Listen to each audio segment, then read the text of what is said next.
Michael Wellhite, ddgtactical.com, here to go over a simple performance upgrade to make your AR-15 platform one that you'll be able to enjoy much more and be able to use for its true purpose, which is rapid fire. So first thing we always have to do is we're going to have to break this down. So replacing the buffer is where we're going to be starting today. Only thing you're going to have to do is actually push in this rear takedown pin. We're not going to have to completely remove the upper from the lower. We're only going to have to look at the rear and open it up so that we can expose this buffer tube. So I'm going to push this in, and I have this nice little tool that I got from Gerber that actually fits inside of your standard Magpul pistol grips down here in this cool little area that they've gotten, and it fits perfect right in there. So now that we've opened that up, we come to a point that we have now exposed our buffer. So this is your standard 3-ounce buffer, nothing special. This is just run-of-the-mill. This is actually a fantastic AR platform. This is Sig Sauer's, the Sig M400. It's a great product, but like everything, we can make small improvements to everything. So what I'm going to do is I'm actually going to use this to push this small little catch that's right there to eject Sig Sauer's standard buffer and buffer spring. Now, whenever you go to replace this buffer, it's also very important to replace the spring. So this is one of the hardest working systems in the entire AR platform. With every single shot that's fired, the bolt slides back into this buffer tube.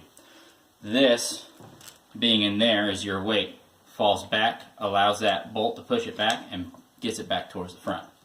So, real quick, we're going to show you a few things about your standard, let me put that off to the side, your standard 3-ounce buffer. So, first thing you're going to notice is, unlike the buffer that I'm going to be showing you that DDG Tactical makes, this actually has some weights that are filled inside of it. So, you can hear that shaking around inside of there. So every time that your rifle is going to cycle, these standard buffers are going to go back, and you have a hammer effect to the back, a hammer effect to the front. That's going to increase felt recoil. It's going to increase muzzle flip, so on and so forth.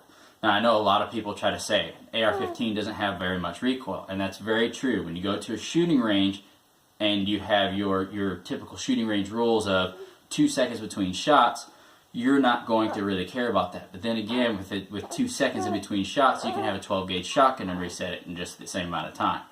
Once again, what we are doing here for these AR platforms is getting it ready for a rapid fire, or what the rifle was actually intended for. So this is actually very useful for people that maybe are in the 3-gun community, go hog hunting, and need to go after multiple targets in a short amount of time.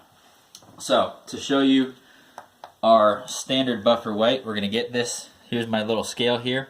Got it at 0. We make sure we have it at ounces, and this should come in right around 3 ounces. So we're showing 2.96. Obviously, we allow standard deviation. There's going to be small differences between.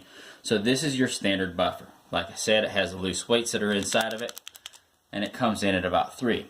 So the one that DDG Tactical has begun making, and so here's the entire kit. And the entire kit's going to replace your buffer, castle nut, lock, everything in there. You can even get the buttstock, standard buttstock, similar to this, if you want. We aren't going to be replacing all of these for today. We're just talking about that. Here's the entire kit. It does come, however. Here is your lock. Your castle nut is right here. Buffer tube.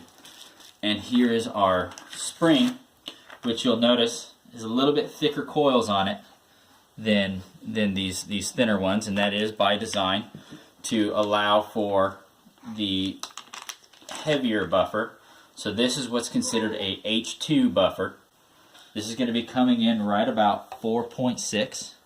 So we got 4.66 on there. Also very important, you'll notice this does not have any weights that are inside of it. It's actually filled with a metal powder.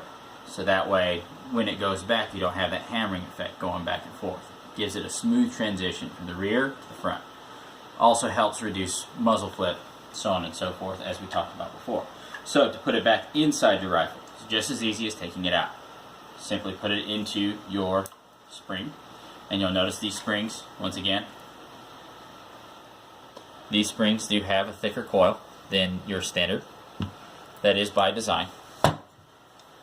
We're going to just place this right back in. You don't have to worry about pushing that little lock down. It goes automatically. So now that that has been put back in, all we do is simply close up the upper onto it, push our takedown pin back in. Now that our bolt is slid back, you're ready to put a new magazine in it, rock and roll next time you go to the shooting range. Hope you enjoyed this video. If y'all have any more questions, feel free to contact me, info@ddgtactical.com. Visit ddgtactical.com for this and any of our other products, GoPro mounts, etc. Subscribe to our page, and y'all have a good day.